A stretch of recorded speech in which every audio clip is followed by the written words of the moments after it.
Hello everyone, here at OS Reviews. You're watching our hands-on review of the Rymemo T1. These are a pair of true wireless earbuds which retails for under $40, making them fairly competitive in terms of price, but it's also a brand that we haven't really heard of in the past before.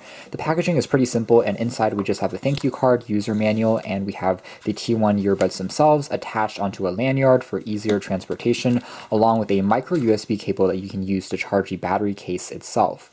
The battery case has a 700 milliamp hour capacity size, which allows it to recharge up the earbuds inside up to 4 times when on the go, which is actually a good thing because like most TWS earbuds, battery life is definitely not the strength of these particular headphones.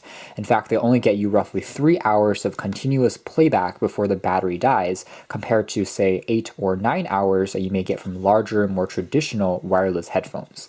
In terms of size, the T1s are fairly small, and here it is next to the QCY Q29, another popular pair of low-cost earbuds for about the same amount of money. Here's also the Peak earbuds, but you can tell that the T1 has a slightly larger battery case, again at 700 milliamp hours compared to those competitors, which had roughly 500 milliamp hours, and as a result you're able to charge it up a bit more when on the go, which is definitely a nice feature. Otherwise, the construction quality seems to be fairly good. It's made out of a polycarbonate plastic, and then the chrome here is made out of plastic as well. We have access to LED status lights, which are red, meaning that it's currently charging up, and they will stop flashing and turn blue when charging is complete. There's also the micro USB port for charging the battery case itself.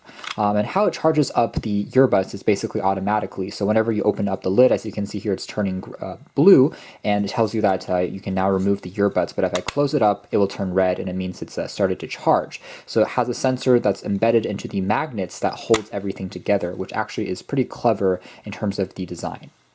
Otherwise, the earbuds themselves have a pretty conservative overall look, nothing too fancy, and again they use these 2 contact pins to magnetically stay in place and then to charge, and the magnets are pretty strong so they don't accidentally fall out, and you don't have to really align it too well. You can just pop it in and charge it up very quickly when on the fly.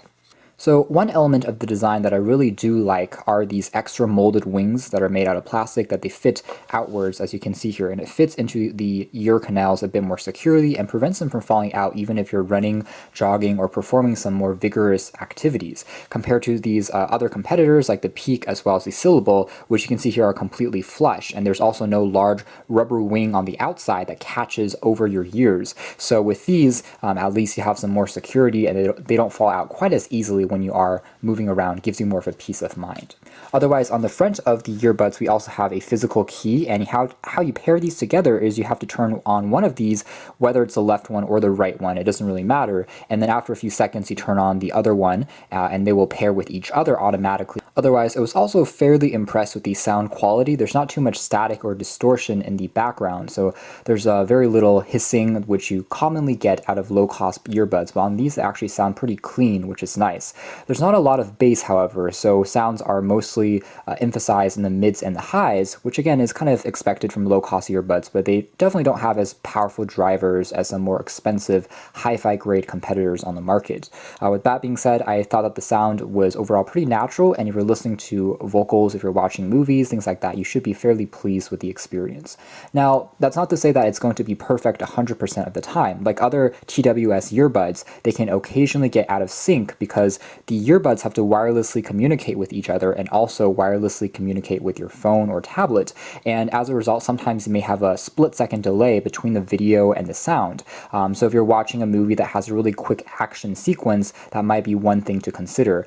With that being said, this is something that's getting progressively better. Otherwise, there is an integrated microphone on the left earbud, so you can tap on the key when connected to a phone to answer a phone call, and it actually works pretty good as a Bluetooth earpiece. And just because they are so ergonomic with that extra molded wing on the outside, as a result they do isolate sound pretty well, and also people on the outside, if someone else is wearing these, you really can't hear what they're listening to either, so there's very little sound leakage, which is actually quite good. So that's more or less it as far as our hands-on review of the Rymemo T1 True Wireless headset is concerned. Overall, I would say that at $40, they're actually a pretty decent value, just because performance is actually better than what I was expecting. You have a very clever, completely magnetic wireless design from the charging to the earbuds. Pairing itself is actually very easy, and sound quality is also better than expected. It's very immersive and rather full sounding as well, even though it's not very bass heavy.